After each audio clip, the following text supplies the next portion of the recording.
നമസ്കാരം, മൂവി ബ്രാൻഡിലേക്ക് സ്വാഗതം. സുരേഷ് ഏട്ടനെ വിമർശിക്കുമ്പോൾ അതിൽ എത്രത്തോളം ശരിയുണ്ടെന്ന് കാണുന്നവരാണ് ജനം. ചില കാര്യങ്ങൾ വക്രീകരിച്ച് അദ്ദേഹത്തെ അറ്റാക്ക് ചെയ്യുമ്പോൾ ജനം അദ്ദേഹത്തിനൊപ്പം നിൽക്കൂ. സുരേഷ് ഗോപി സഹായങ്ങൾ ചെയ്യുന്നത് രാഷ്ട്രീയത്തിന് വേണ്ടിയെന്ന് ചിലർ പറയുന്നു. ഈ മനുഷ്യൻ എത്രയോ വർഷങ്ങൾക്ക് മുമ്പ് തന്നെ ബെൻസനും ബെൻസിയും എന്ന എയ്ഡ്സ് പിടിപ്പെട്ട കുട്ടികൾക്ക് വേണ്ടി ഇടപെട്ടത് എന്തെങ്കിലും പ്രശസ്തിക്ക് വേണ്ടിയായിരുന്നു? കാസർഗോഡ് എൻഡോസൾഫാൻ വിഷയത്തിൽ ഇടപെട്ടത് എന്തിനെങ്കിലും വേണ്ടിയാണോ? മലയാള സിനിമയിൽ ബുദ്ധിമുട്ട് അനുഭവിക്കുന്ന മനുഷ്യർക്ക് ഒരാൾ പോലും അറിയാതെ സഹായങ്ങൾ സുരേഷ് ഗോപി ചെയ്ത് തെരഞ്ഞെടുപ്പിന് ജയിക്കാനാണോ? അദ്ദേഹത്തെക്കുറിച്ച് നമുക്ക് നന്നായി അറിയാം. കുടുംബത്തേക്കാൾ ജനങ്ങളെ സ്നേഹിക്കുന്ന വ്യക്തി. എന്നാൽ അദ്ദേഹത്തിന്റെ ഒരു വേദന അത് തന്റെ മകളെ ചെറിയ പ്രായത്തിൽ നഷ്ടപ്പെട്ടതിന്റെ വേദന തന്നെയാണ്. തന്റെ മകളെ ചെറിയ പ്രായത്തിൽ നഷ്ടപ്പെട്ടതിന്റെ വേദനയെക്കുറിച്ച് പലപ്പോഴും സുരേഷ് ഗോപി സംസാരിച്ചിട്ടുമുണ്ട്.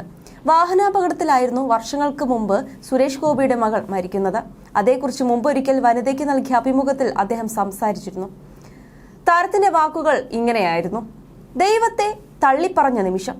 ഇല്ലെന്ന് പറയാൻ പറ്റില്ല. എന്റെ മകൾ കാർ അപകടത്തിൽപ്പെട്ട് ആശുപത്രിയിൽ കിടക്കുന്ന സമയം എന്നെ മരുന്ന് തന്ന് മയക്കി കിടത്തിയിരിക്കുകയാണ്. അർദ്ധബോധത്തിലും ഞാൻ ഗുരുവായൂരപ്പനോട് കരഞ്ഞു പ്രാർത്ഥിക്കുകയാണ്, ഭഗവാനെ എന്റെ മോളെ രക്ഷിക്കണേ. മകൾ മരിക്കുമെന്ന് ഉറപ്പായപ്പോൾ ഹെഡ് നേഴ്സ് വന്ന് ഉണർത്തി. അവസാനമായി കാണാൻ വിളിച്ചുവെന്നാണ് സുരേഷ് ഗോപി പറയുന്നത്. അതുവരെ പ്രാർത്ഥിച്ചുകൊണ്ടിരുന്ന ഞാൻ ശാപവാക്ക് വിളിച്ചു. നെഞ്ചത്ത് കൈ ചുരുട്ടി ഇടിച്ച് നിലവിളിച്ചു. ഇടിയുടെ ശക്തിയിൽ മസിൽ ചതഞ്ഞു. ആ ചതഞ്ഞ കുഴിവ് ഇപ്പോഴുമുണ്ട് നെഞ്ച്. വർഷങ്ങൾ എത്ര കഴിഞ്ഞു. എല്ലാ ജൂൺ മാസവും മഴയും തണുപ്പും എത്തുമ്പോൾ അവിടെ വേദന വരും. ആ വേദന എനിക്ക് ഇഷ്ടമാണ്. കാരണം അതെന്റെ മകളുടെ ഓർമ്മയാണെന്നും താരം പറയുന്നു. പക്ഷെ മകൾ മരിച്ചുവെന്നറിഞ്ഞു കഴിഞ്ഞപ്പോൾ ഭഗവാന് ശാപവാക്ക് പറഞ്ഞതിൽ പശ്ചാത്താപം മനസ്സിൽ തിങ്ങി. മകൾ പിറന്നപ്പോൾ അവളുടെ ജാതകം എഴുതാൻ ചെന്നപ്പോൾ ജോത്സ്യൻ പറഞ്ഞിരുന്നു, ഇപ്പോൾ എഴുതേണ്ട കണ്ണാന്ത ജനനമാണ്, 3.5 വയസ്സ് കഴിഞ്ഞ് എഴുതാം. എനിക്കന്ന് കാര്യമൊന്നും മനസ്സിലായില്ല. പിന്നീടാണ് ഞാനതേക്കുറിച്ച് അറിയുന്നതെന്ന് താരം പറയുന്നു. ഖണ്ണാന്ത ജനനം ആണെങ്കിൽ ജനിച്ച ദിവസം, നക്ഷത്രം, സമയം ഇതെല്ലാം ചേർന്ന് വരുന്ന ഒരു മുഹൂർത്തം വീണ്ടും ഉണ്ടായാൽ മരണം ഉറപ്പാണ്.